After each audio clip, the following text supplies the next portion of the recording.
Y vamos ahora a agotar este tema para que realicen su primer trabajo escalonado. Bueno, criterios de estructuración.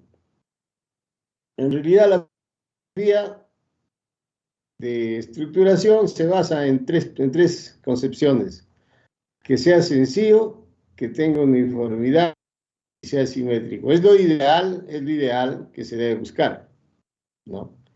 Pero esto no condiciona al tema arquitectónico, sino es que es la solución estructural a cualquier proyecto de arquitectura, ¿no? Que sea sencillo, que sea uniforme y simetría. Sencillo, o sea, que no sea complicado; uniforme, que bueno, en planta y en elevación debe ser lo mismo. Simetría también, o sea, debe ser simétrico en ambas direcciones. Bueno, sobre esto de la uniformidad, la experiencia ha demostrado, ¿no?, repetidamente, que las estructuras simples se comportan mejor durante sismos. Y hay dos razones principales. Primero, que se puede predecir el comportamiento sísmico. Segundo, que se puede idealizar los elementos estructurales, ¿no?, sin problema. La simetría de la estructura en las dos direcciones es deseable, ¿no? Bien, entonces, repito, la filosofía para estructurar es que sea sencillo, uniforme y simétrico. Esos conceptos van a aplicar al momento de estructurar su proyecto que tienen. Bien, ejemplo de esto, de esto que sea sencillo, por allí vemos estructuras que pueden ser elevadas, ¿no?, pero se conceptúan que son simétricas, sencillas y fácil de estructurar, ¿no? Pero estructuras como estas, donde desafía la ingeniería, si bien es cierto, pueden tener solución, pero no es lo ideal, ¿no? No es lo ideal. Estas son sumamente complejas y hay que ir a soluciones también complejas, ¿no?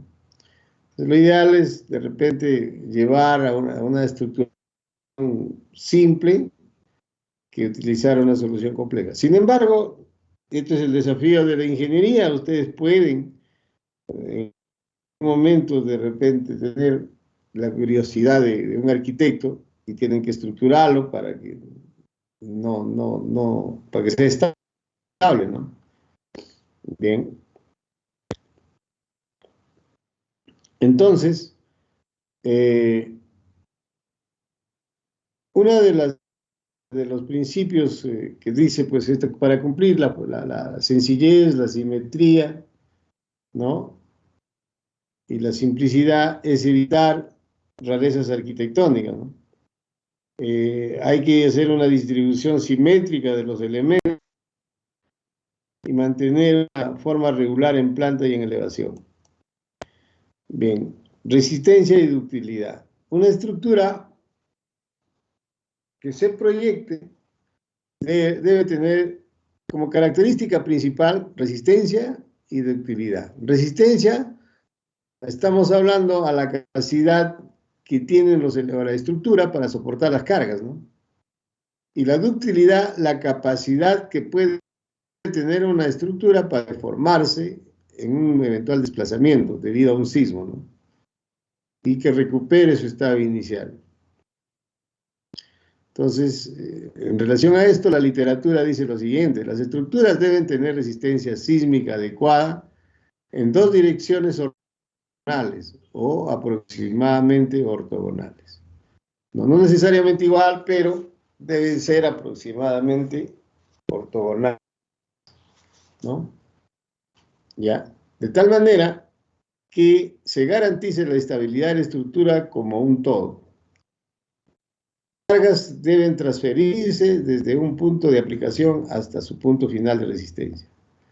Es decir, un edificio, por ejemplo, aplicas la carga en el último piso, esto debe ir transmitiéndose adecuadamente hasta el suelo, ¿no?, a través de la cimentación.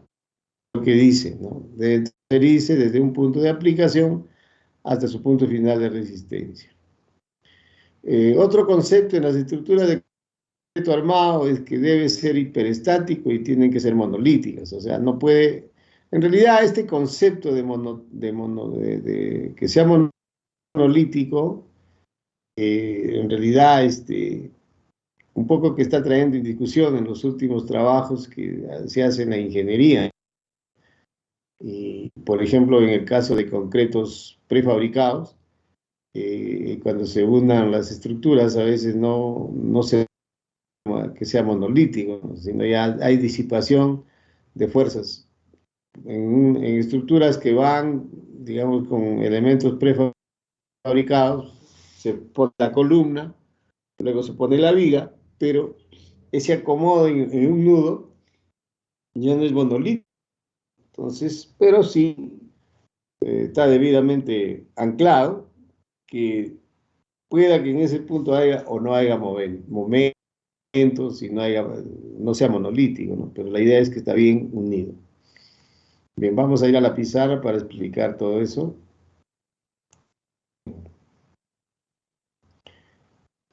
Otro tema es que las estructuras deben tener continuidad y deben ser uniformes. A diferencia, por ejemplo, esta estructura acá, en la que observen esta de acá, no es una estructura continua, ¿no? Entonces, ahí eso se debe evitar, pero en las rarezas arquitectónicas ustedes pueden desafiar la ingeniería, ¿no? Entonces debe ser continuo en altura también, ¿no? Acá dice, la literatura, la estructura debe ser continua, tanto en planta como en elevación, con elementos que no cambien bruscamente su rigidez para evitar la concentración de esfuerzos. ¿Ya?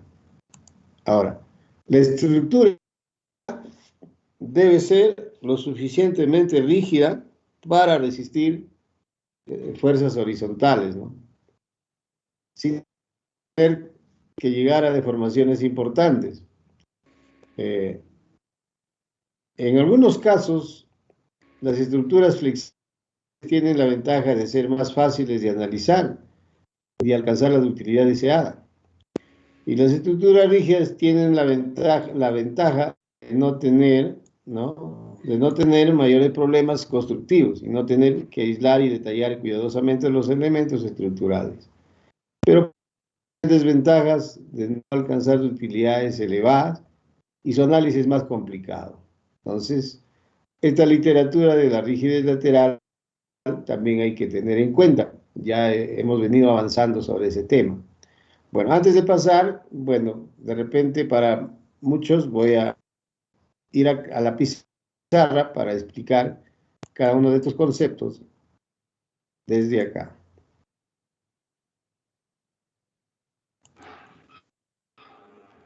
A ver,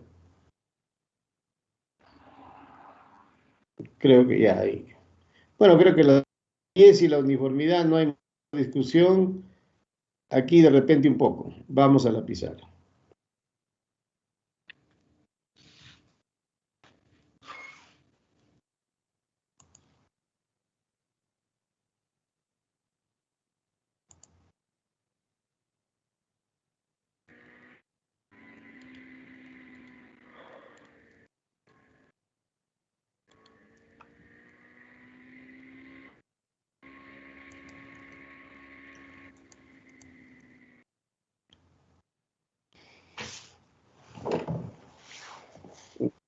Bien.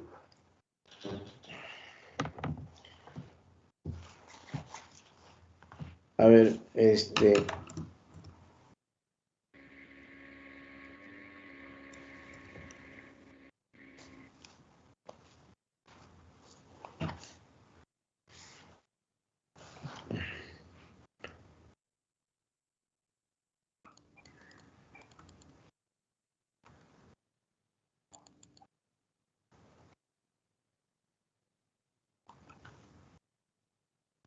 entonces estamos en lo que es estructuración.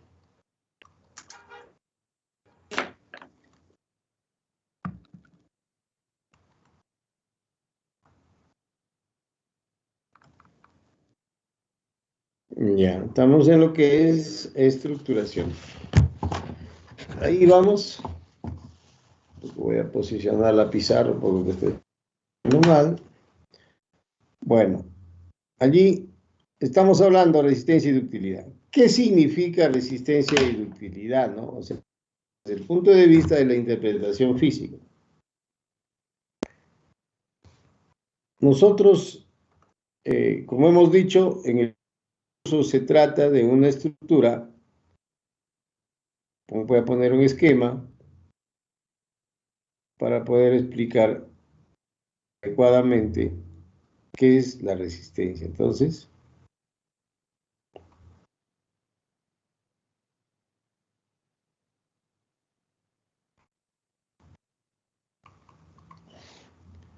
tenemos acá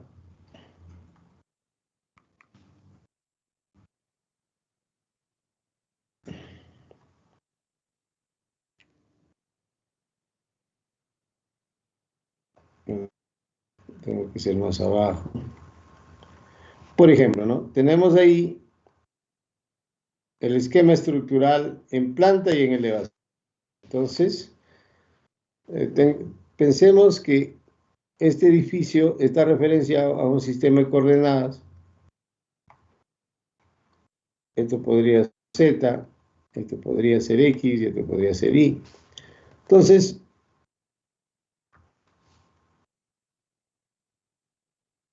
cuando hablamos de resistencia,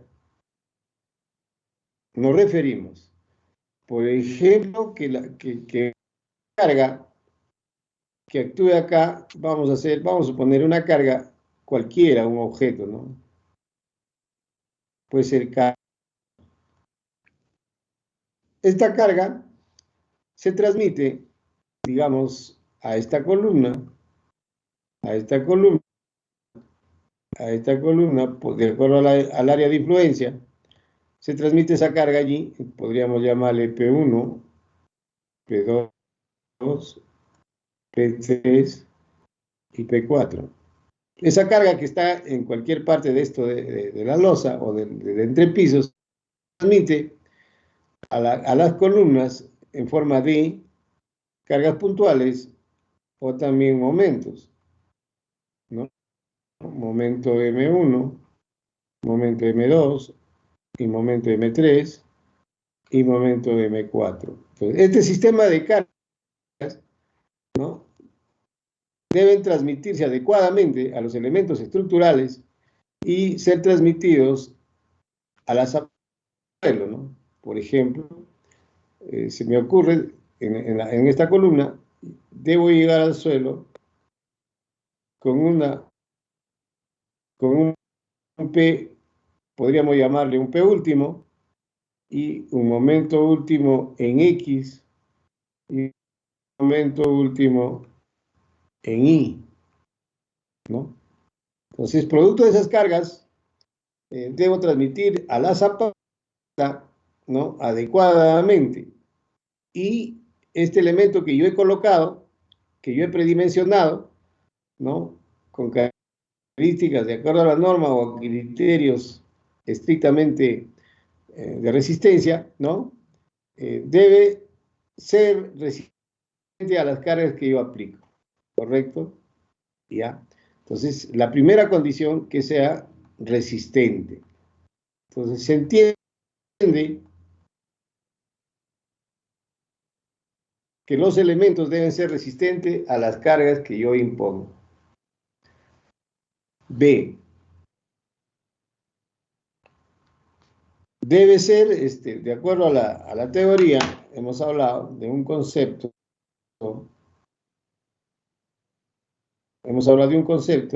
de ductilidad. Entonces, ¿qué significa que sea dúctil? Entonces, el otro caso,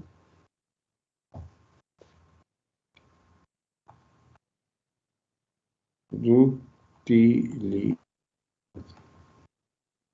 O sea, la estructura frente a cargas, por ejemplo, una fuerza horizontal, que podríamos llamarle F, horizontal, ¿no? Puede estar en esa dirección o puede estar en esta otra dirección, fuerza horizontal. Entonces, estas fuerzas horizontales que pueden provocar un desplazamiento de la estructura, ese desplazamiento debe responder la estructura eficientemente. No debe, digamos, fallar digamos, a este desplazamiento, ¿no? Y bueno, la norma establece cuánto de desplazamiento se tiene que dar a la estructura, ¿no? Dependiendo del modelo estructural que adopte. Puede ser, ya la norma también indica cuánto es el desplazamiento permitido al hacer el análisis estructural y al aplicar las fuerzas horizontales y dependiendo del tipo de sismo que apliquen. Eso lo van a ver muy detalladamente en el curso de antisísmica, ¿no?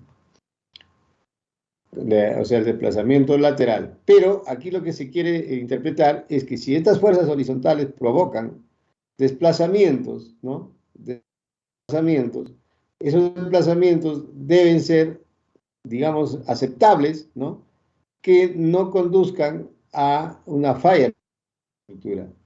Y entonces, si bien es cierto, la fuerza horizontal desplaza lateralmente, un pequeño desplazamiento, pero al cesar la fuerza horizontal, la estructura vuelve a su estado normal. Entonces, a esa capacidad que tiene una estructura de desplazarse y volver a su estado normal, es lo que le llamamos ductilidad, o sea, es la capacidad de deformación que tiene una estructura, ¿no? Ya, entonces, esto es capacidad de deformación.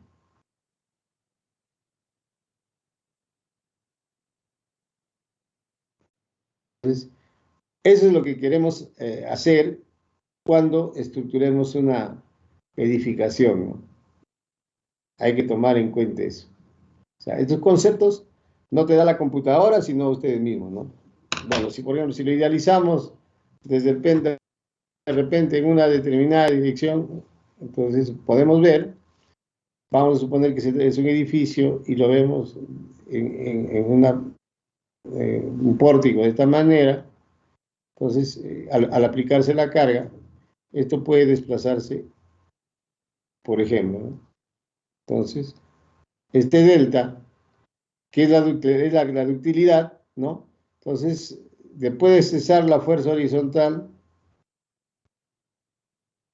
¿no? Lo desplaza de esta manera y bueno, luego de cesar esta fuerza, retorna a su estado inicial y entonces sin deteriorarse la estructura, sí, eso es lo que te queremos explicar, que una es dúctil, ¿no?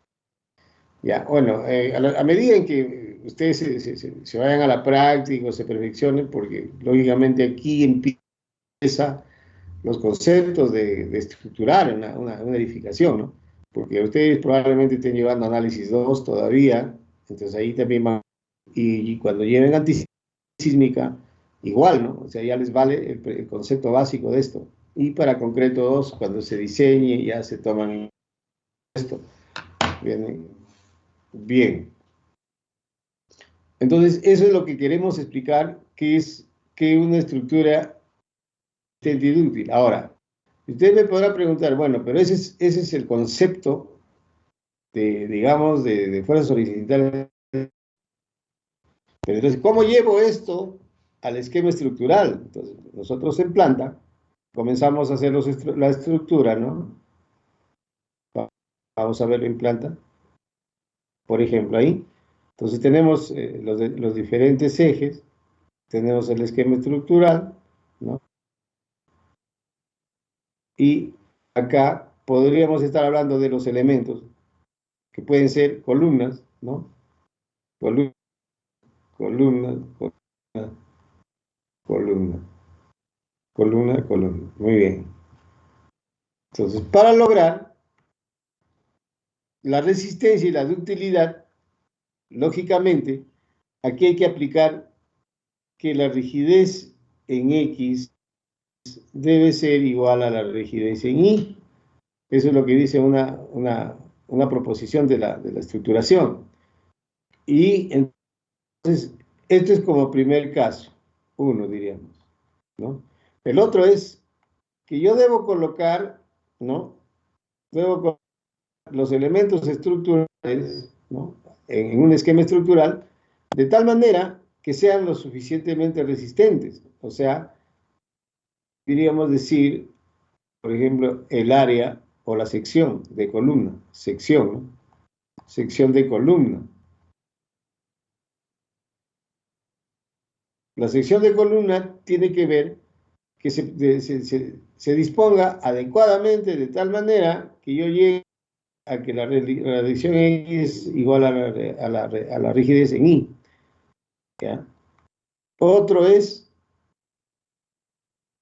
bueno, el otro criterio para entender la ductilidad es que qué tan rígido es el elemento estructural o que pueda soportar. Entonces diríamos rigidez de elemento, ¿no? Rigidez de elemento. Por ejemplo, una columna cuadrada tendrá la rigidez en ambas direcciones, ¿no es cierto? Si consideramos X y, ¿no es cierto? Y una columna rectangular, por ejemplo, una columna rectangular, la rigidez, en este caso, aquí por ejemplo, Rx igual a Ri, pero acá ya no, la rigidez en X es diferente a la rigidez en Y. Entonces, las rigideces de los elementos hay que ir tomando en cuenta. Acá puede ser, no necesariamente las columnas tienen que ser iguales, sino ir a buscando los conceptos de simetría, de unidad, para eso, por ejemplo, yo si pongo acá, no puedo poner una columna acá, por ejemplo, cuadrada, o acá poner una columna rectangular, o acá poner, digamos, una columna T, ¿no? Entonces, lo puedo hacer.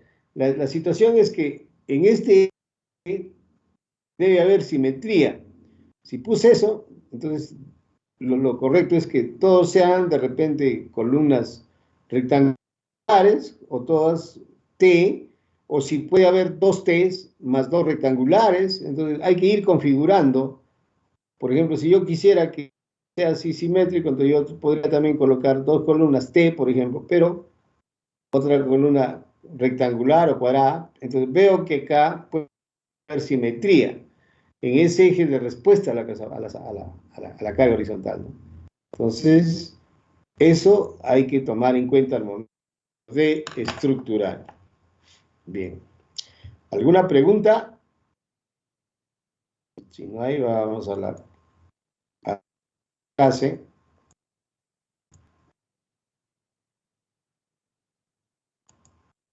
Bien. Ahora, cuando hablamos de hiperestaticidad y bueno, eso es en relación a que de repente, ya vamos a ver, obviamente esto. A ver, me olvidé de explicar eso. Ahora, cuando se dice que las estructuras deben ser monolíticas, es decir, por ejemplo, este nudo debe ser, digamos, colocado al concreto simultáneo para que se garantice sea monolítico.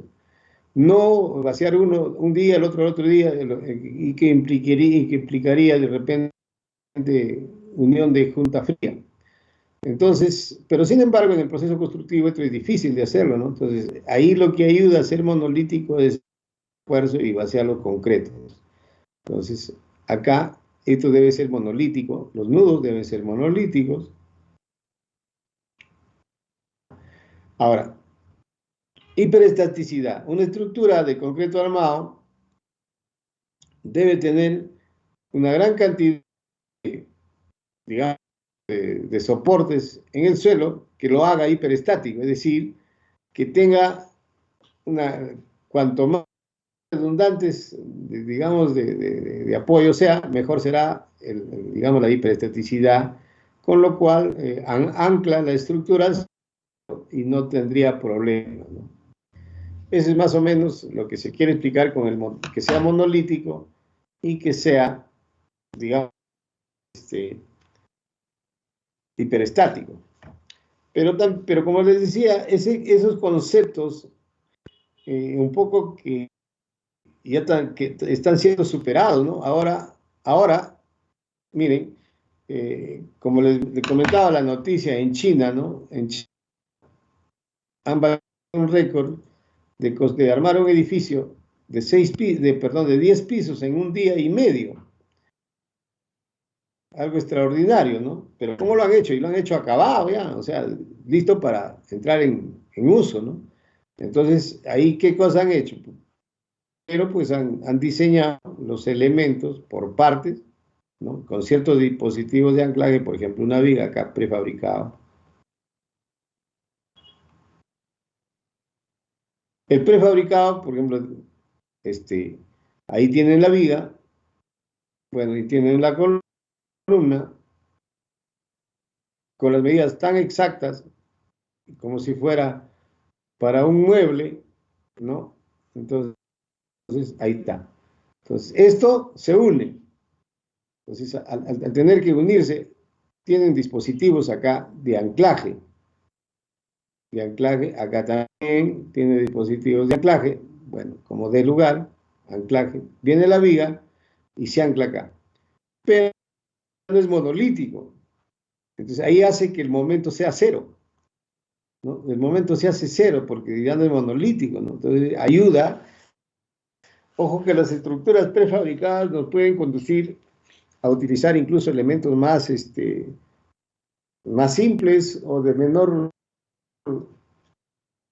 rigidez, porque ya no se transmiten los momentos, se van disipando, ¿no? Porque hay una unión, o sea, si lo vemos acá, por ejemplo, vamos a poner acá, a ver, aquí está la columna, ¿no?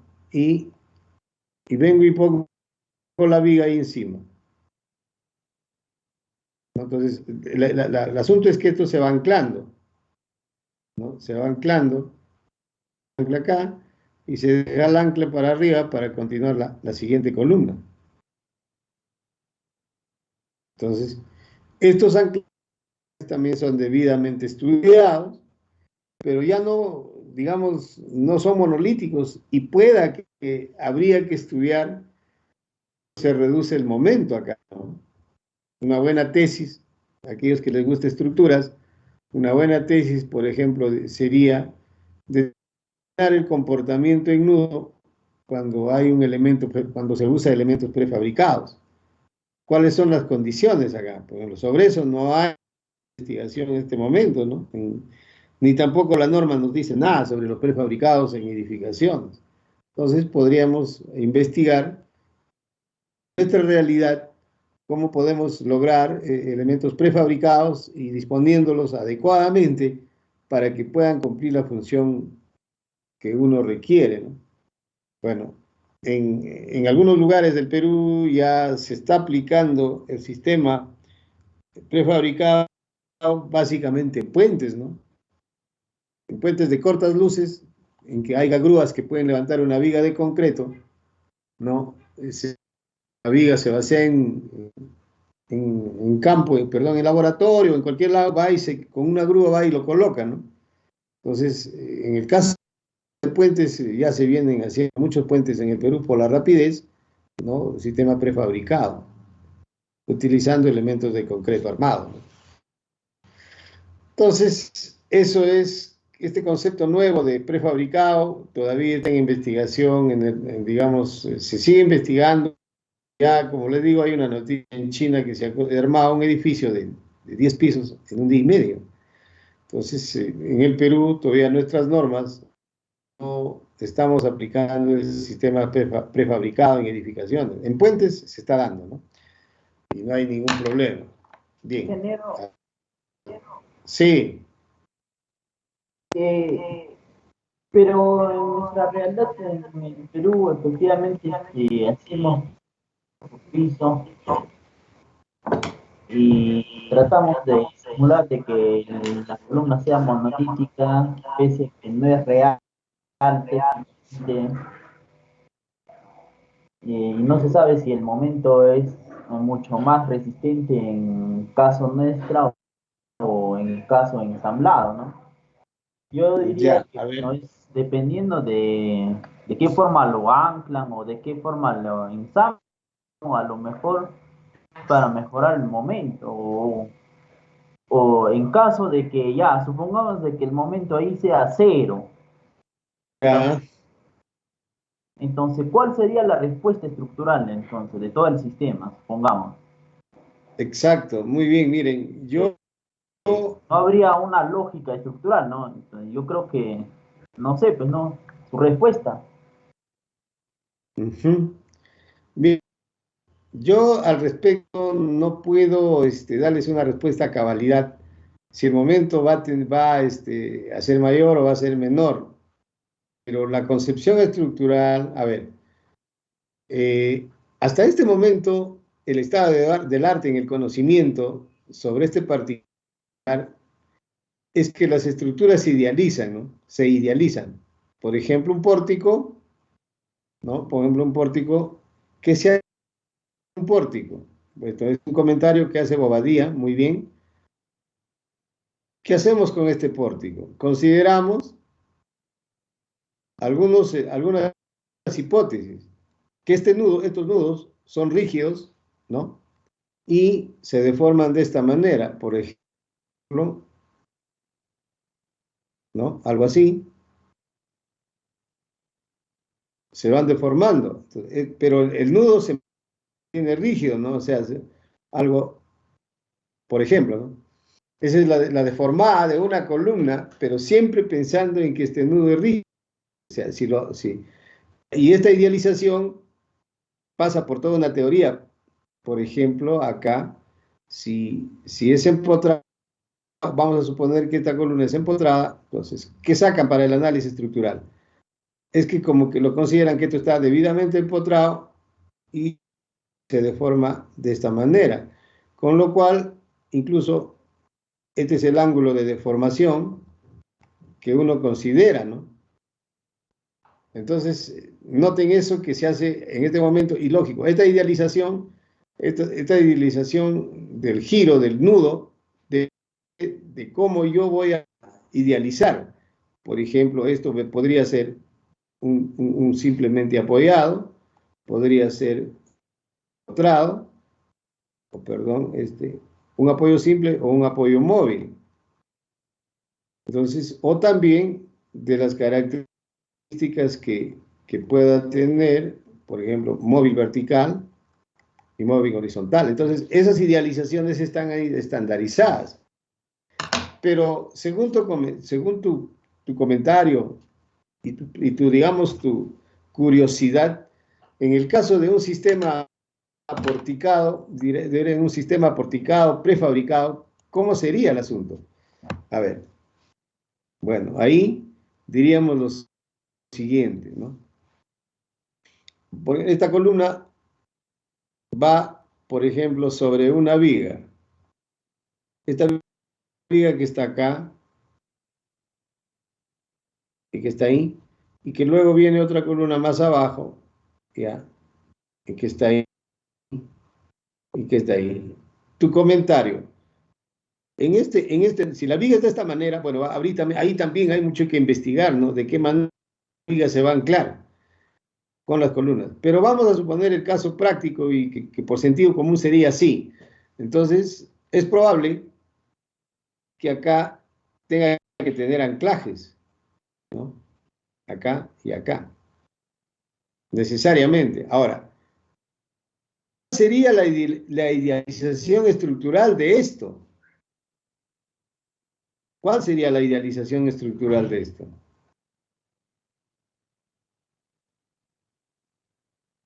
¿Ya? ¿Cuál sería la idealización estructural más adecuada? Como le digo, nuestras normas peruanas y las investigaciones en este momento todavía no hay mucho para el caso de esto, pero suponiendo que este sea una idealización, o sea, va a depender de cómo yo idealice acá. Pueda que sea una estructura metálica, eh, vienen dos puntos ¿Cuáles son las hipótesis en este punto? Que el momento es cero, o sea, no hay momento, ¿no? ¿Por qué? Porque esto es retículo, es una articulación, o sea, una articulación que permite que gire sin mayor problema, o sea, ¿por qué? Porque es una articulación o también llamada rótula, ¿no? En realidad, rótula. Si ustedes conceptúan que esta unión es así de esta manera, podría ser que esto ya tenga una rótula, ¿no? O sea, podría ser de repente una rótula, ¿no? Por ejemplo, esto podría ser también una rótula. O sea, va a depender de qué tipo de idealización uno le dé, ¿no? Puede ser una rótula, puede ser un tipo de empotramiento, mediano, bajo, alto. Sobre eso hay mucho que investigar. ¿Cómo los chinos han analizado este tema? No tengo un conocimiento al respecto, pero para nosotros, digamos, es un reto hacer investigación en este campo, ¿no? No tenemos, como les digo, nuestras normas peruanas todavía ninguna detalle, ninguna recomendación cómo hacer los sistemas prefabricados, cómo ensamblarlo, ¿no? Cómo deben ser los anclajes. Entonces, ahí cabe a ustedes que en investigación les toca ya vivir otra etapa de la tecnología, de la construcción, y bueno, ahí es el desafío para ustedes que son jóvenes, ¿no?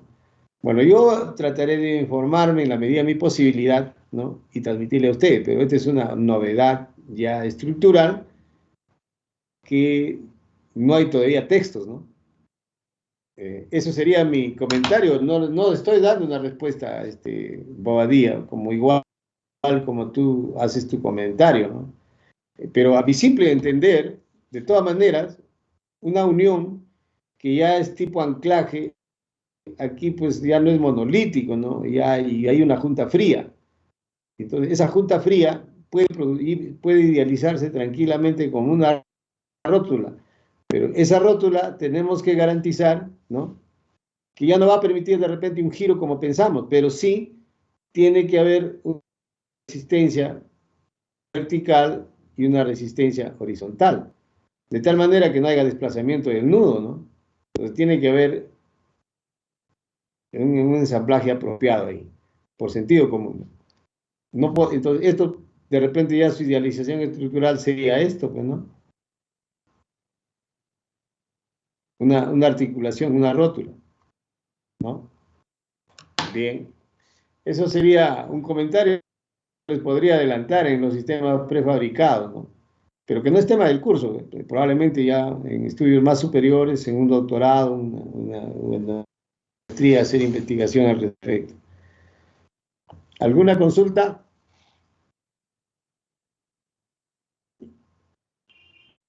En realidad este es un tema novedoso que recién aparece por el desafío de nuestra ingeniería y comenzar a hacer trabajos de eso, ¿no? Una tesis sería estudiar esto, pues, los anclajes en sistemas prefabricados. ¿Cuál es el problema que podríamos tener, ¿no? En nuestra realidad, que hay bastante sismo? Claro, en China casi no les importa mucho el sismo, ¿no? Entonces, tranquilamente ellos trabajan con sus anclajes, van el prefabricado y colocan, ¿no? Bueno, en este momento, el líder mundial de los sistemas prefabricados es Rusia. Rusia ha avanzado mucho en los sistemas prefabricados. ¿Por qué? Porque allí casi la estabilidad de las estructuras es carga vertical, muy poco, o sea, hasta la fecha no se han registrado sismos por esas zonas, ¿no? Y entonces, tranquilamente han trabajado en esto. En cambio, en estos países como Estados Unidos, acá en el Perú somos sísmicos, pero aún en Estados Unidos también ya están construyendo edificios prefabricados.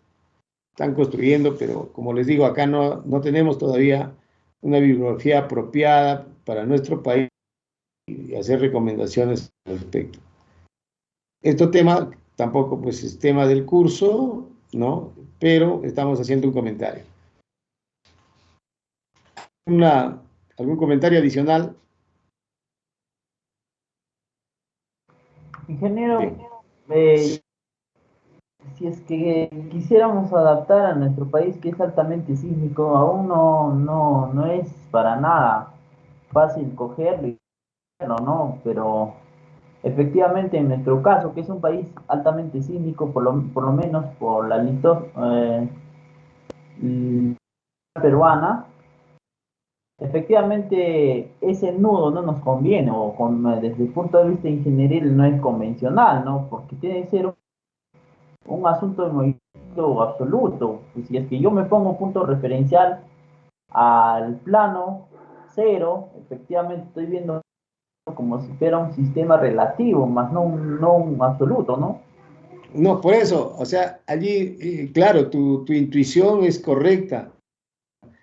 Por ejemplo, nosotros en el Perú lo consideramos que toda la estructura es un cuerpo rígido, como tú dices, absoluto. Pero si ya vamos a la particularidad, de repente estos nudos ya no nos llevan al tema, digamos, de rígido, ¿no? Ya no iría al análisis por rígido, sino a un cuerpo flexible. De eso se trata, o sea, por eso digo, habría que estudiar, ¿no? Buenas tesis acá, ¿no? De doctorado incluso, para estos temas, ¿no? Pero, ingeniero, pese a eso, ya bueno, en nuestras construcciones normales, convencionales, actuales, que tratamos de hacerlo, efectivamente tampoco no se logra que en la columna sea 100% monolítico, porque no ven la forma de que un concreto sea un nivel con el concreto de lo anterior, a lo mejor concreto viejo con el concreto nuevo, la forma de unir la armadura del cuerpo de acero, no sé, pues, a ver, Claro, todavía no es hay cierto, una. o sea, lo que tú dices, en el Perú no se utilizan estos anclajes, pero sí se utilizan el refuerzo vertical que pasa y se vacía el concreto un día anterior, después de 2 o 3, 4 días puede estar vaciando columna. Lógicamente, aquí habría una pequeña junta, pero aún, como es un vaciado en situ, aparentemente como que se volviera monolítico, ¿no? Pero a diferencia de un ensamblaje que vas y lo colocas, no sabemos con qué adherencia puede lograr esta columna con esta viga colocada de esa manera. Hay que investigar todavía, no podemos afirmar, al menos en mi caso no podría yo afirmar qué tan beneficioso sería en nuestro medio esto, habría que investigar.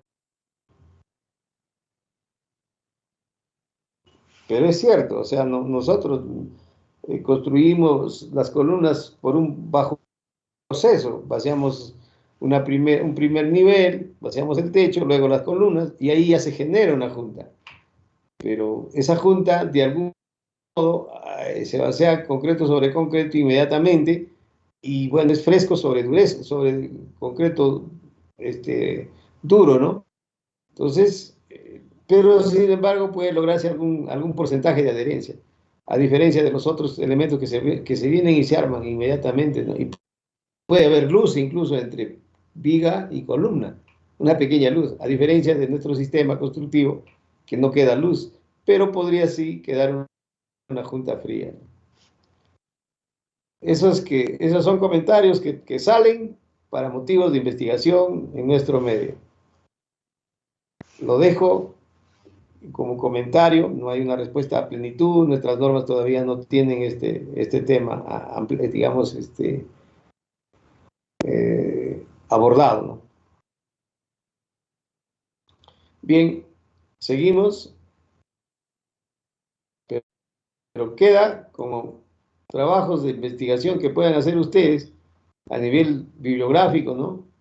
Si alguien puede buscar en la información, probablemente hasta este momento esté en chino y esté en ruso los más avanzados trabajos, pero de repente ya en el inglés ya se está teniendo, entonces pueden ustedes. Bien, seguimos.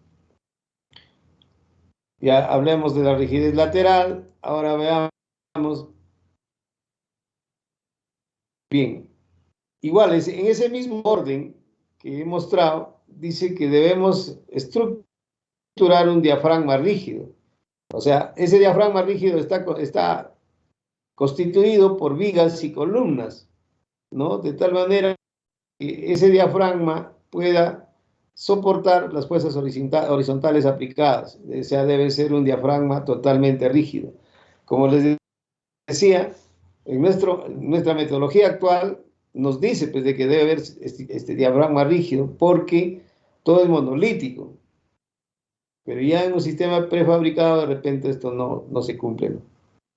Bien, otro tema que tenemos que ver en la estructuración son a los elementos que no son estructurales, como los parapetos, las escaleras, de repente que lo hacemos posterior, pero que al final pueden constituir el elemento estructural que apoya, que toma rigidez, igual como un parapeto, que si bien es cierto no es estructural, pero frente a un sismo en una determinada dirección puede contribuir a la resistencia de la fuerza horizontal.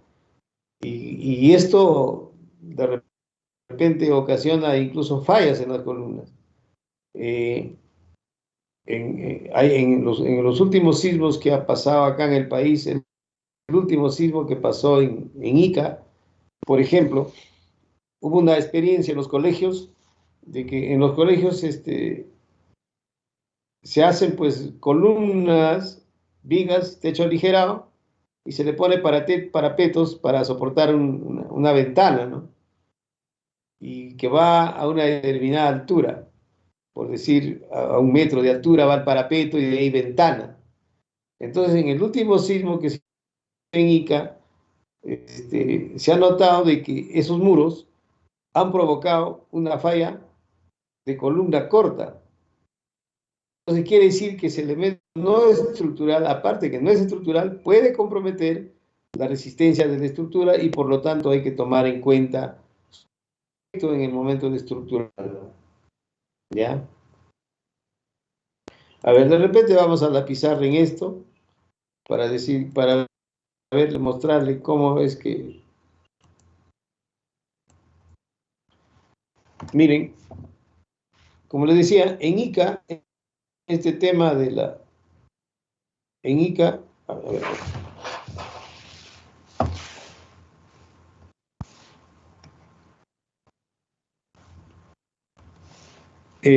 voy a dibujar una elevación frontal.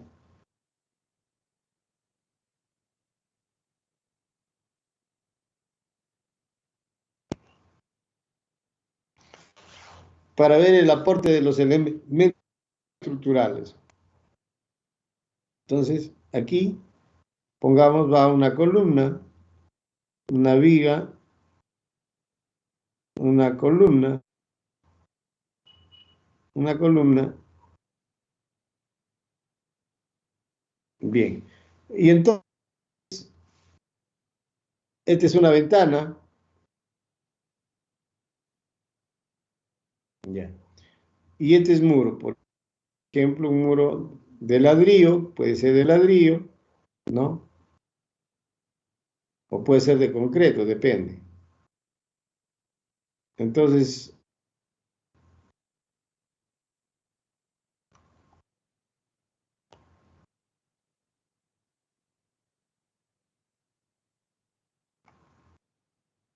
y esto es ventana, ¿no? Entonces, ha venido un sismo, ¿no? Una fuerza sísmica, ¿no? FH, y entonces ha desplazado este muro. Bueno, la fuerza pues tiene una aceleración dependiendo y le genera un tema de vibración a la estructura, ¿no? Por ejemplo, en este caso, su idealización estructural de esto sería así. Asumiendo que el muro no está. Entonces, esto se puede desplazar, puede ir a este lado o puede ir a este lado, ¿no? Dependiendo. Entonces, ahí hay un desplazamiento, ¿no? Va para ambos lados. Y entonces, cuando son de poca altura, de repente no hay incidencia, pero en Ica, producto de esto, ha ocurrido que la columna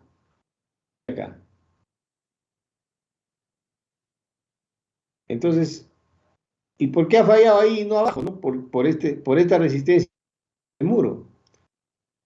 Entonces, esto se llamó efecto de columna corta, o se llama efecto de columna corta. Entonces, ahora, ¿qué recomiendan en el diseño para que no ocurra eso? Para estos determinados desplazamientos, es que se debe aislar esto, ¿no? ¿Y qué hacen ahora? Coloca unas columnetas, ¿no? En ambos, pero la idea es que estas columnetas tienen que estar debidamente separadas, una distancia, ¿no? Una dilatación. Pero esa dilatación debe ser concordante con este desplazamiento analizado, de tal manera que cuando se mueve la estructura, ¿no? Esta columna pueda desplazarse libremente y recuperar su estado inicial sin que choque con el muro, para que no se produzca este efecto de columna corta, ¿no? Esto se llama, a esto se le llama una falla por efecto de columna corta, ¿no? Eso es lo que ha pasado. Por eso, en este caso, por ejemplo, este es un parapeto, no es un muro estructural, pero sin embargo puede comprometer al comportamiento estructural de todo el diafragma, ¿no?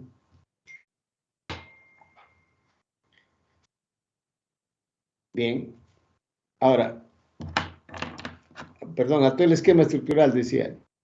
Entonces, esto de acá podría ser la losa aligerada, ¿no? Y entonces también nos dice de que estos niveles, perdón, esto debe ser un diafragma rígido, ¿no? Diafragma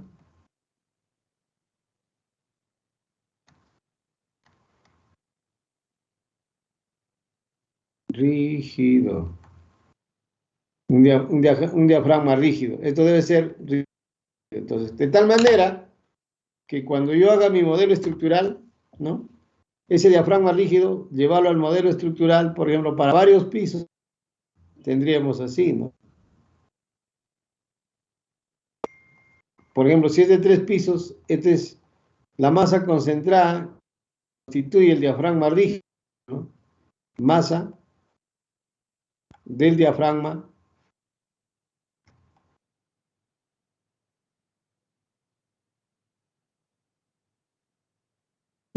rígido, ¿no? Entonces, esto ya puede, si es rígido, entonces este edificio se puede mover, pongamos que se mueva ahí, y ya puede desplazarse acá, pero generar modos de vibración, ¿no? Pero todo no se desintegra, ¿no? O sea, es monolítico, siempre estas masas se van a mover monolíticamente, ¿no? O sea, no hay desplazamiento de la masa, se va con todo, ¿no? Puede ir a ser un modo de vibración. Por eso es que se habla de que el tema de la losa aligerada debe ser un diafragma, ¿ya? Y eso a veces, con este tema del uso de Tecnopor, dado a que si bien es cierto, nos ocasiona menos peso, pero no contribuye a ser netamente un diafragma rígido, ¿no?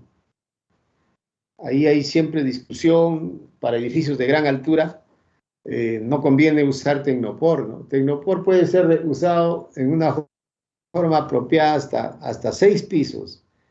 De ahí para arriba, los análisis muestran que el diagrama de cuerpo rígido tiene problemas.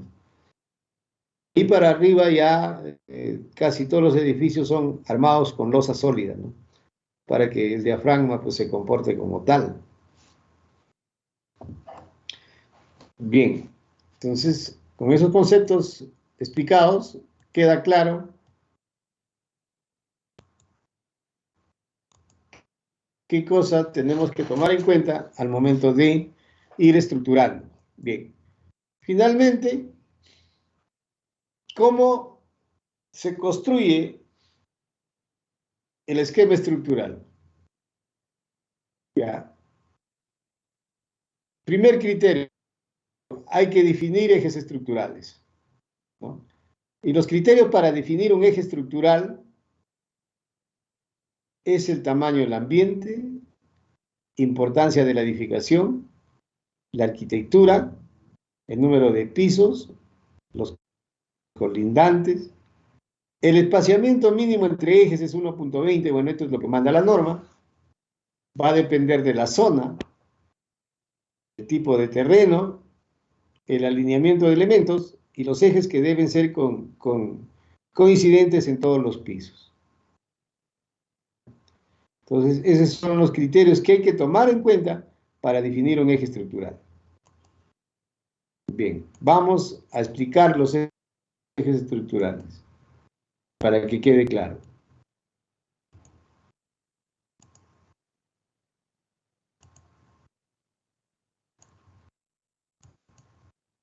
Ya, ejes estructurales.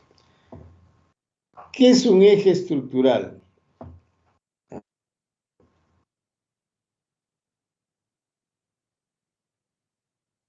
Ejes estructurales.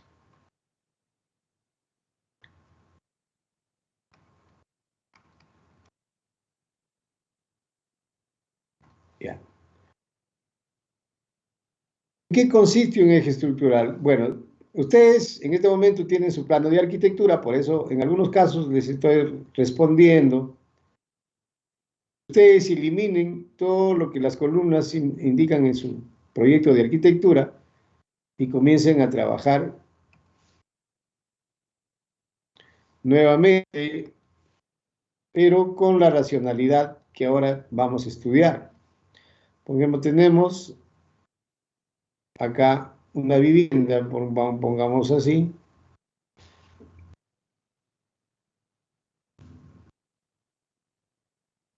Bueno.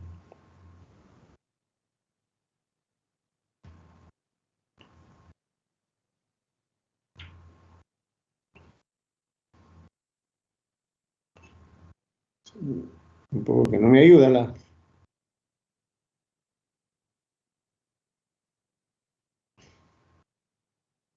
Pero bueno, estamos simulando. A ver acá. Esto tampoco.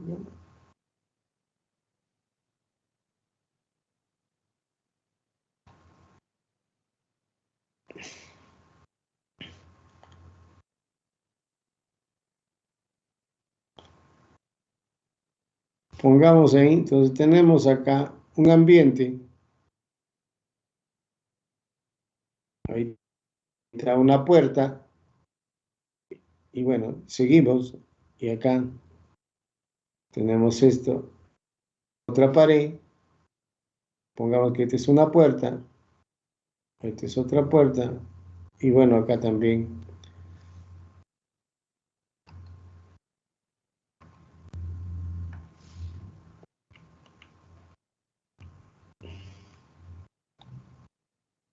Ya. Entonces,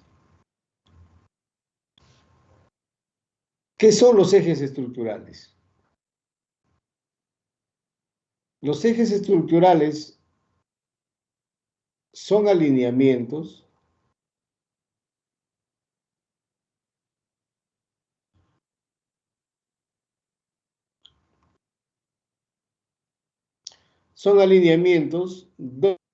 donde se ubican los elementos estructurales.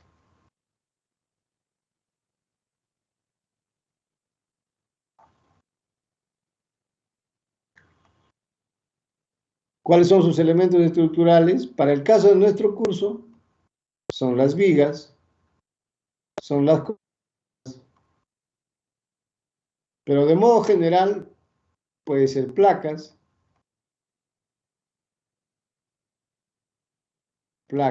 ¿no? Muros, ya. Muros, puede ser, entre casos, entonces puede ser de concreto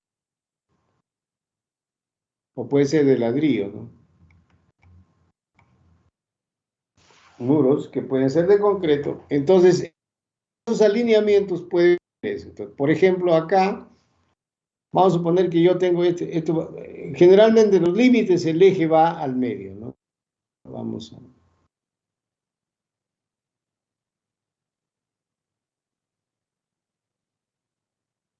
Generalmente, en límite, el eje va ahí.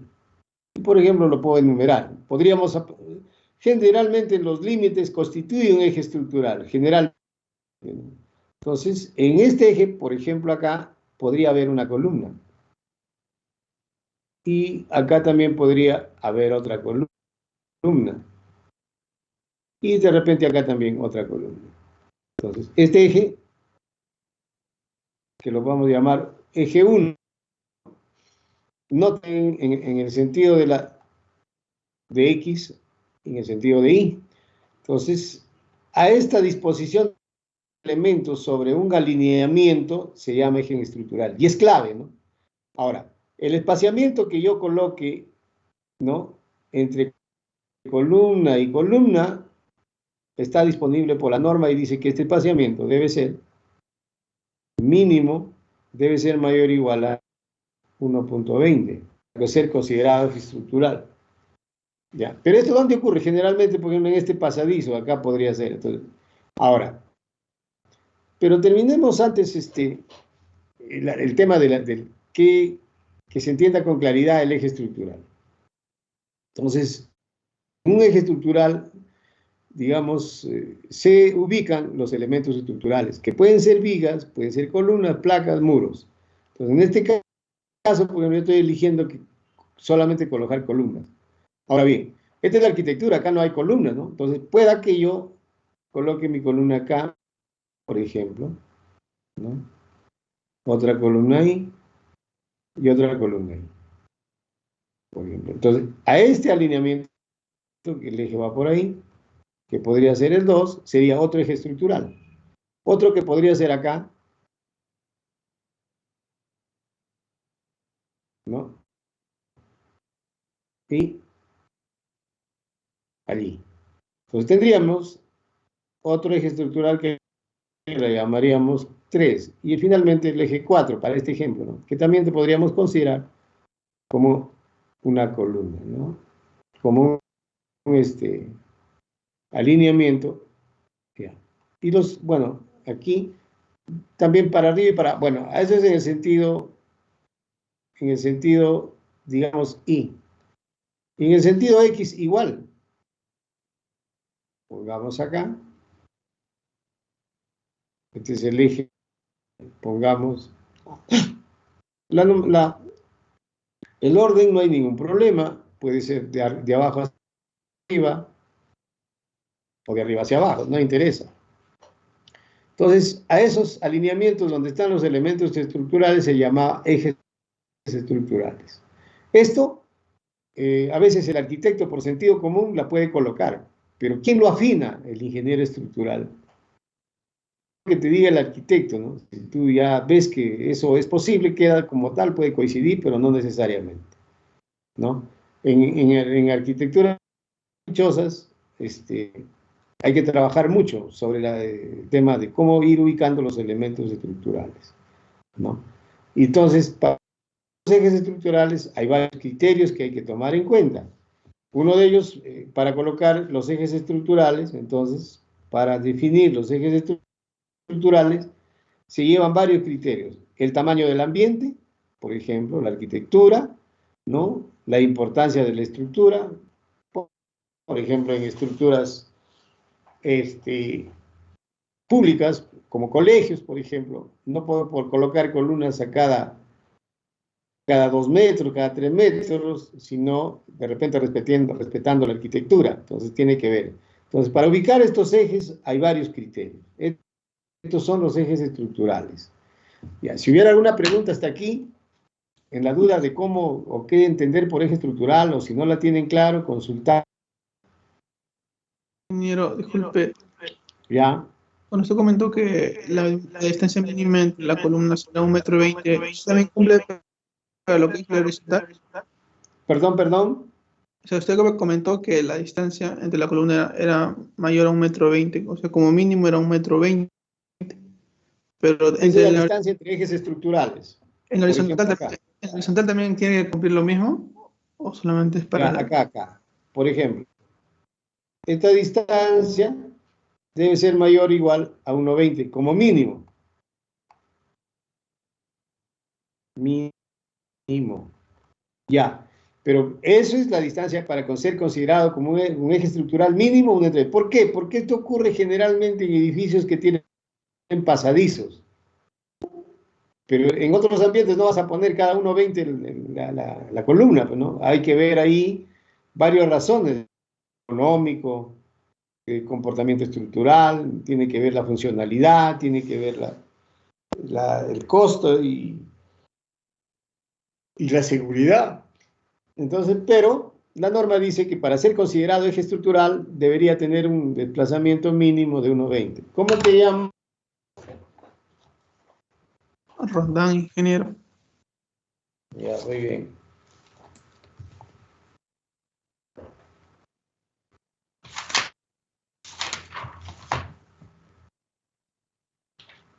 Ya. Alguien, Bobadilla también. Sánchez.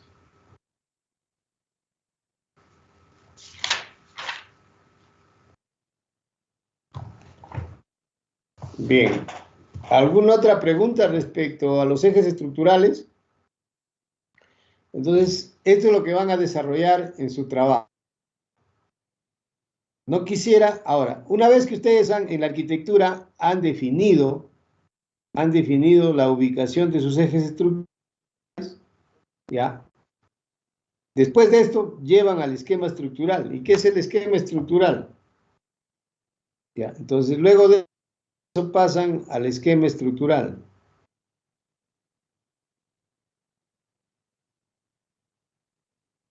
El que les va a servir para hacer el análisis estructural, ¿no? Entonces, ya el esquema estructural sería, pues más o menos, para este dibujo, sería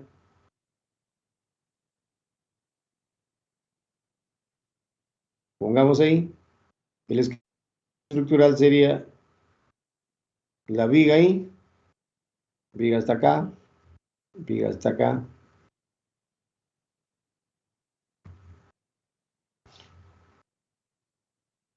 Como tiene 3 columnas, sería ahí vigas ahí. Entonces tendríamos acá las columnas, las columnas, las columnas.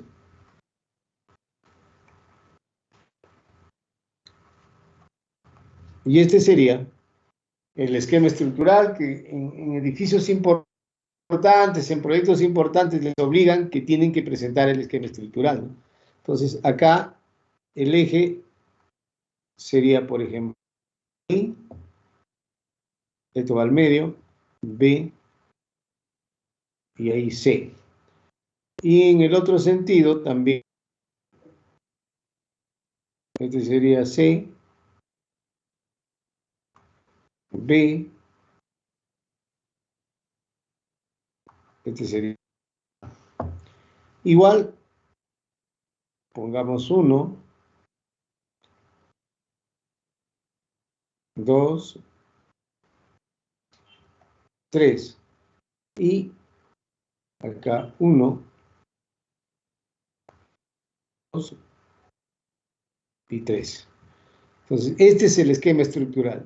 Totalmente, una cosa es ejes estructurales, estrictamente, y el esquema estructural es esto, ya, en la que aparecen las vigas y las columnas. Y lógicamente esto ya viene acotado. Siempre te sacan de vuelta. Y viene acotado. Por favor. Ya vienen las distancias acotadas. Bueno, entonces eso, entonces, un primer trabajo es que tienen que elegirme los ejes estructurales en su plano de arquitectura, ¿no? Los ejes estructurales, simplemente los ejes, ¿ya? Y la ubicación de los elementos estructurales a lo largo de sus ejes. Una vez que tienen esto, ya van y conforman el esquema estructural, que está conformado de filas y columnas, en todos los niveles, ¿no? Entonces, en esto va a consistir el primer trabajo escalonado. O sea, esto no está en ningún texto, no está en la computadora, es propio de su, digamos, entendimiento de los conceptos para poder tridimensionar, o perdón, estructurar una edificación. ¿Alguna pregunta?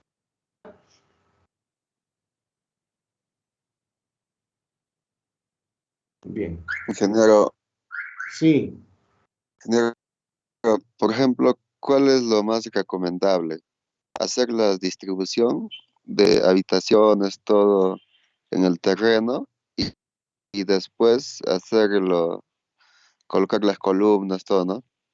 O antes, en el terreno nada más, ya colocar las columnas, todo y trabajar con eso para hacer la distribución. No es así la cosa. No es la cosa Por así. eso digo, A ver, cuál es lo recomendable? ya, ¿Cuál mire, inicia primero, no? para, para construir una edificación, ustedes tienen que tener como primer paso los planos. Tienen que tener los planos definidos. ¿Ya? Esos planos tienen a los de arquitectura. Los planos de arquitectura. Aquí se define, en estos planos de arquitectura se define los ambientes, ¿no? Los ambientes. ¿Ya? En este plano de arquitectura se definen los ambientes, que pueden ser sala, ¿no? Que puede ser sala, puede ser comedor, puede ser baño, ¿sí? Puede ser dormitorios, si es una edificación, ¿no? Oficinas,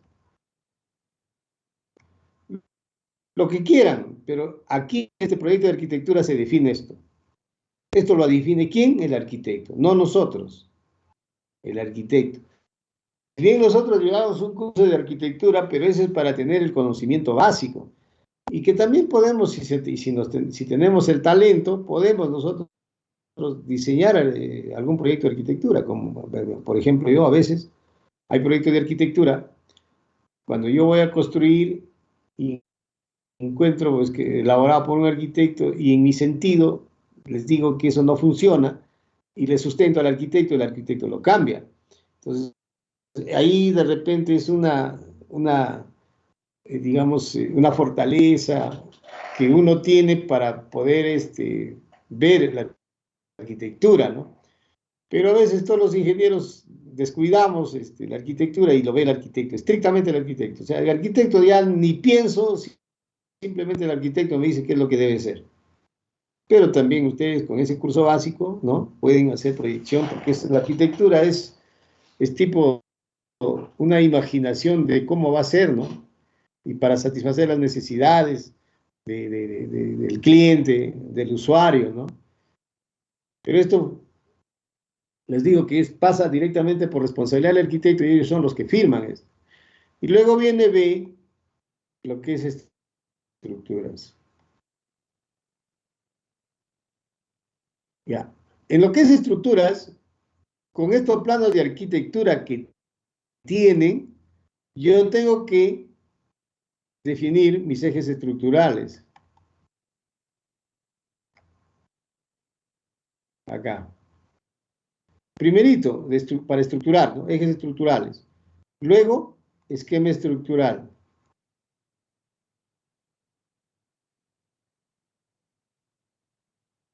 Esquema estructural. Luego, esquema estructural. Luego, afinamiento de elementos.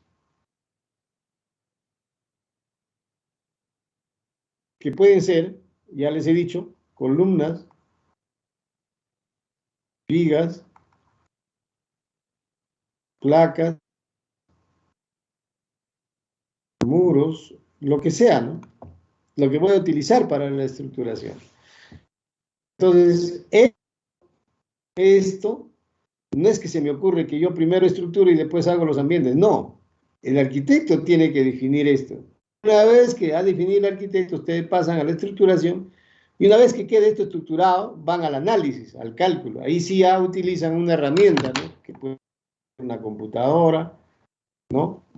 Bueno, ahora es todo computadora, ya no se hace como antes, con métodos aproximados, iterativos, calculadora ya no, ya. Ahora se hace todo con software, que tenemos ahí el SAP 2000, como también tenemos el ETAPS y otros softwares, el Revit, que también ayuda a calcular, ¿no? Entonces, ahí utilizan esa herramienta, pero previamente tienen que hacer esto ustedes en su esquema para ingresarlos. Entonces, no es que al momento que yo voy a construir, debo colocar primero la columna, después hacer los ambientes. No, no, no. Esto tiene que primero definir el plano, el arquitecto, los ambientes, o las condiciones de servicio, o el objetivo de la edificación, y luego ustedes estructurales. Una que lo estructuran, lo calculan, en tanto de tanto por tanto, y una vez que está hecho, recién van al terreno, replantean y construyen. Ese es el procedimiento, ¿no? ¿Cómo te llamas? A ver, ¿cómo te llamas? Rosado, ingeniero. Ah, Rosado. Rosado. Ya. Muy bien. Eso es en síntesis, Rosado, lo que hay que hacer. ¿Ya? No sé si es satisfecha tu pregunta. Sí, sí, ingeniero, está muy bien. Ya. A ver, ¿alguien más? Porque en realidad esta es la parte inicial y fundamental de la estructuración o de las estructuras de concreto, ¿no? Y bueno, a muchos no les gusta esto, pues ellos no les gusta, a muchos no les gusta estructurar ni calcular, nada. Simplemente les gusta construir. Pero para construir también tienen que tener un concepto básico de qué cosa les dice el calculista, qué les está dando el diseñador. Por eso que el curso los llevo para todos, ¿no? Ahí en el grupo de ustedes que son 38, de repente solo a 5 les gusta la estructuración, el cálculo estructural y el resto no. Van a ejercer la profesión como ingenieros constructores, bueno, en las diferentes áreas, ¿no? O de repente la puede ser consultor, depende.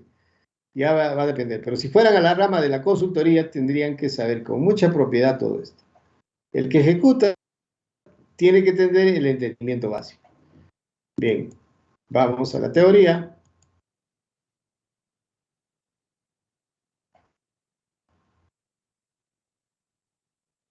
Bien, entonces repitiendo, entonces, como les he mostrado en el esquema, el tamaño de ambientes es un criterio. La importancia de la edificación, o sea, ¿qué tanto importante es la edificación? Si es una edificación de 3, 4, 20 pisos, hay que tomar muy, muy en serio la estructuración. El otro es el aspecto de la arquitectura, o sea, el tamaño de ambientes, de la forma, cómo está, ¿no? En elevación, de los diferentes niveles.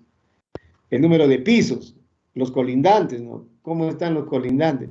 El pavimento mínimo les decía que era de 1,20, pero bueno, eso es para cubrir el caso de 2 pasadizos si fuera necesario, ¿no? El otro es que decíamos o sea, ¿dónde estás? ¿Estás en Huaraz, estás en Lima, estás en la China? ¿Dónde? Para estructurarlo adecuadamente, ¿no? ¿Y qué consideraciones vas a tener? El otro es el tipo de terreno. Por ejemplo, un terreno con una capacidad portante mayor a 4, de repente no necesita vigas de cimentación. Pero, por ejemplo, si es en arenas, de repente sí va a requerir una viga de cimentación.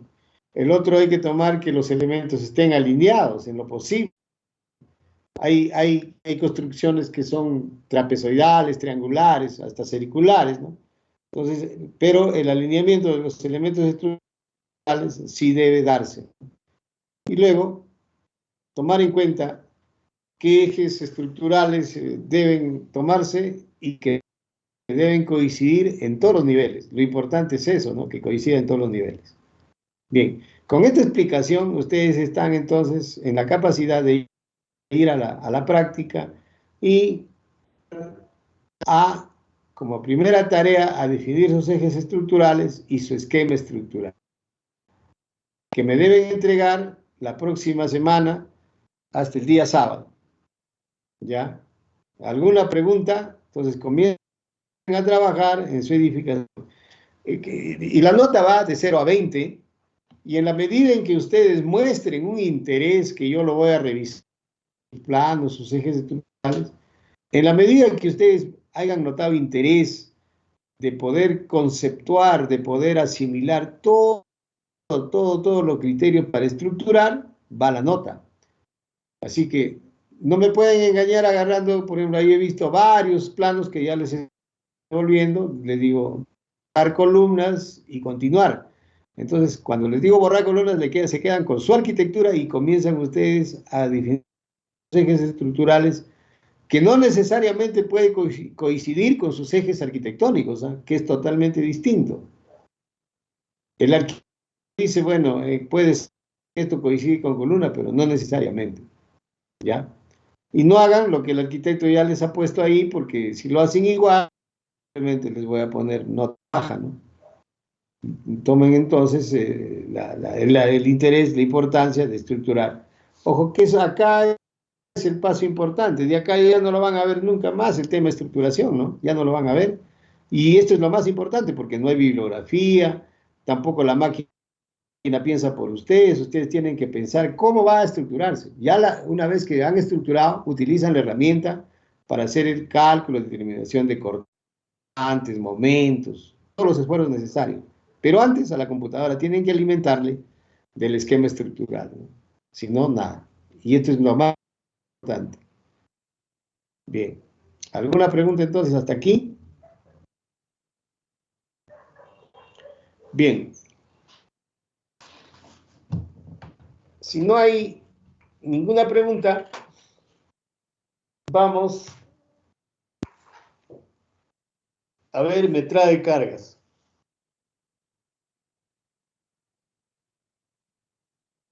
Metrado de cargas. Bueno, en el metrado de cargas, probablemente ustedes ya tengan alguna idea, ¿no? Se usa los criterios que manda la norma técnica. Y la norma técnica de metrado de cargas está definido en la norma E060, ¿no?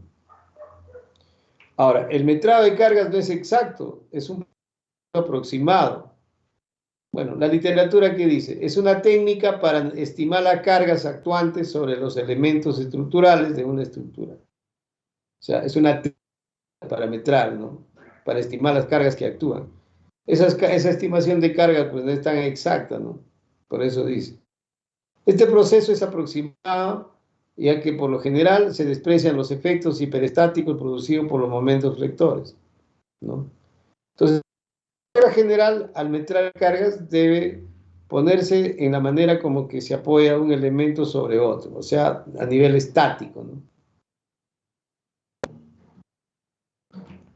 Bien, entonces, una manera de entender rápidamente el metrado de cargas es a través de un ejemplo. Bueno, pero de ir al ejemplo, veamos qué tipo de cargas recibe una estructura de concreto. Tenemos las cargas estáticas y las cargas dinámicas y otras solicitaciones. ¿Ya? En una estructura de concreto, entonces, tenemos cargas estáticas, cargas dinámicas y otras solicitaciones. ¿Cuáles son las cargas estáticas?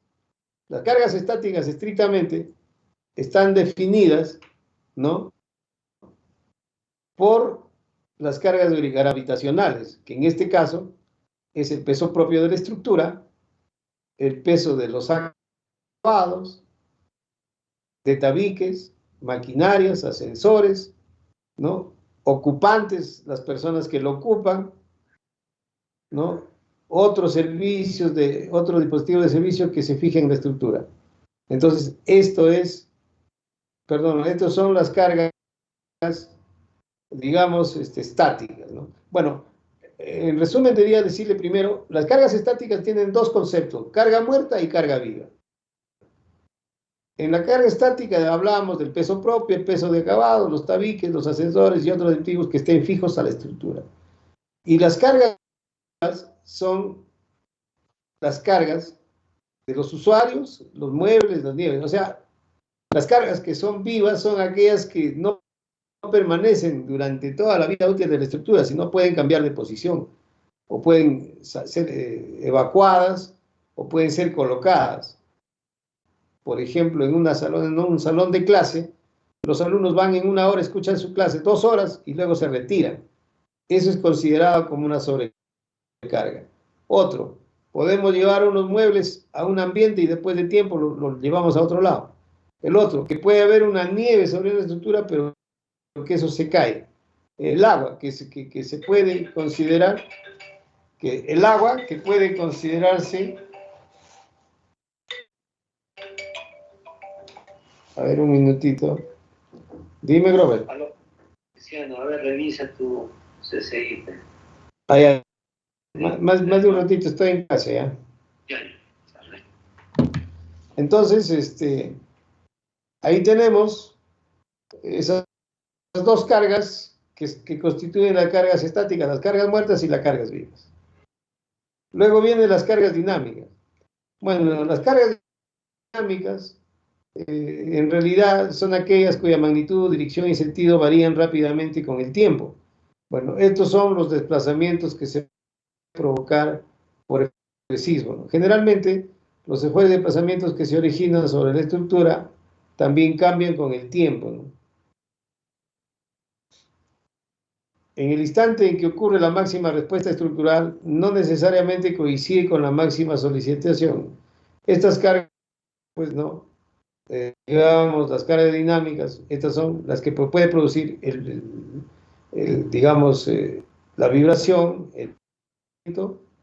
¿no? Los sismos y las cargas impulsivas. Uno lo puede impulsar a una estructura o un sismo o poner una maquinaria que vibre, ¿no? Ponemos una máquina o una estructura que está vibrando y le genera desplazamiento o genera una carga dinámica.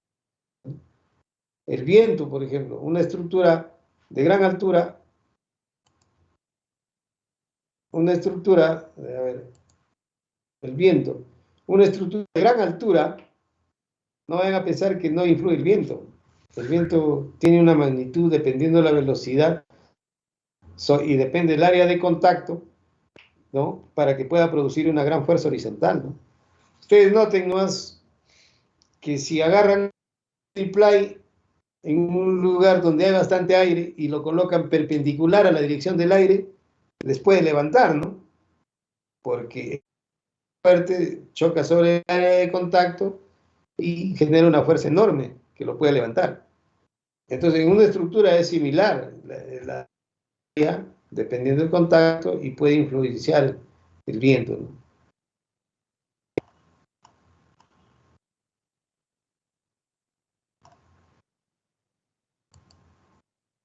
Bien. Luego, como decía, las cargas dinámicas son aquellas que son producidas por los sismos y las cargas impulsivas, que pueden tener una dirección, una carga impulsiva, por ejemplo, una explosión, un choque, ¿no? Y finalmente, vamos a ver el procedimiento, aunque hay cargas impulsivas, ya bueno, eso sería todo. Las cargas, los tipos de cargas que hay que metrar. Bien. Ahora, criterios vamos a estudiar los metrados de las cargas de los elementos. Dice. Para la carga muerta, se metra el peso propio, criterios para metrar cargas aquí. Vamos a ver. Para metrar, digamos, el peso propio de un elemento, se toma en cuenta el peso específico de los materiales que están definidos en la norma E020. Por ejemplo, el concreto, ¿cuánto es el peso específico? 2.000 kilogramos, o perdón, 2.400 kilos por metro cúbico. ¿Eso de dónde lo tomamos? De la norma E020. Si fuera otro material, en función a eso. Bueno, si gusta la norma 0,20. Bueno, ahí está. Ahí tenemos, ¿no? De acuerdo a la E0,20 y el peso de materiales hay que tomar en cuenta. Entonces se metran para las losas aligeradas, las losas sólidas, las vigas, las columnas, los muros, las coberturas, los parapetos, los lados, ¿no? Lo que tenemos, ¿no? Eso es lo que se tiene que hacer para el metrado de cargas. Ahora bien, en la 020 tenemos todas las disposiciones que hay que tomar en cuenta para metrar. Y la literatura de la norma dice lo siguiente: en la norma peruana de cargas C020 se especifican las cargas estáticas mínimas que se deben adoptar para el diseño estructural. La norma de diseño sismo resistente, la E030, especifica las cargas sísmicas que nosotros tenemos que tomar en cuenta, ¿no? Esas cargas se denominan cargas de servicio porque no son las que realmente actúan en el edificio, sino se producen sin que produciera las fallas o fisuras, ¿no? A diferencia de cargas últimas, que son las que son obtenidas en una forma ficticia dependiendo del factor de carga, ¿no? La norma E020 muestra 5 tablas y el anexo 1, que debe ser tomado en cuenta para estimar las cargas estáticas y los unitarios de los materiales. ¿Ya? Entonces, una manera de comprender todo esto es mejor ir a un ejemplo, pero vamos a mostrarles de repente la norma. Un momentito. A ver.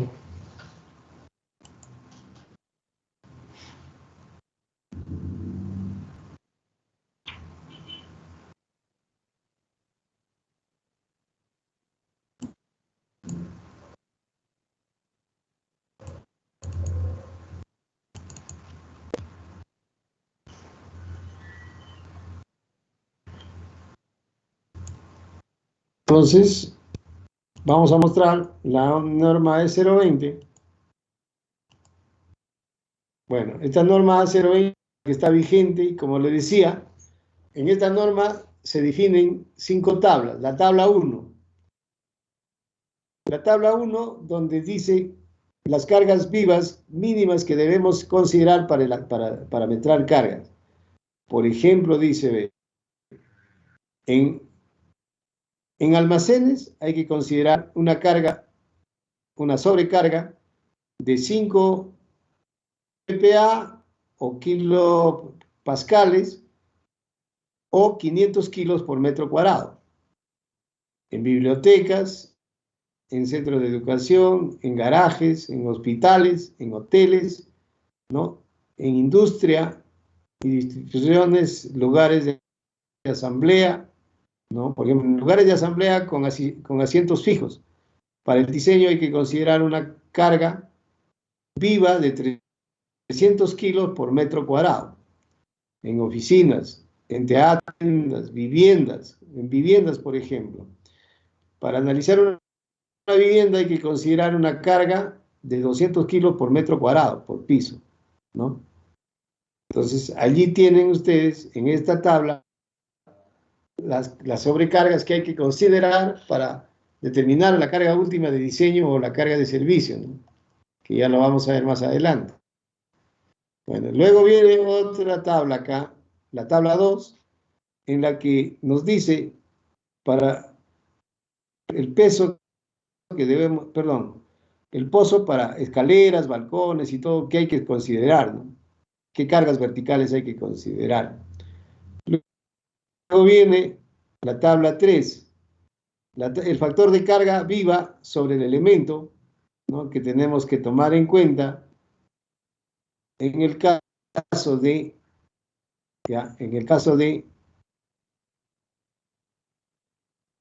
por ejemplo, en el caso de que nosotros tengamos que estructurar, ¿qué factores de carga hay que tomar? En esta tabla 3 indica vigas de borde, vigas de volado, interiores, el factor de carga, cuánto se debe tomar en cuenta. Luego viene el tema de los vientos, ¿no? El sotaviento y el barloviento, cuánto hay que considerar en edificios, en construcciones, por ejemplo, que tengan techos a 2 aguas, ¿no? O simplemente si no tiene, pues no se considera esto, pero en el tema del viento se va a considerar el tipo, ¿no? Esta norma dice qué consideraciones. En la tabla 4 nos dice los factores de forma, o sea, ya cuando hablamos de cargas de sismo, ¿no? Cargas de sismo o de viento y tal, los factores de forma que hay que tomar en cuenta. Bien. Luego viene la tabla 5, que hay que considerar los factores de forma para determinar las cargas adicionales en los elementos de cierre, ¿no? También está bien ahí. Y finalmente, el anexo 1.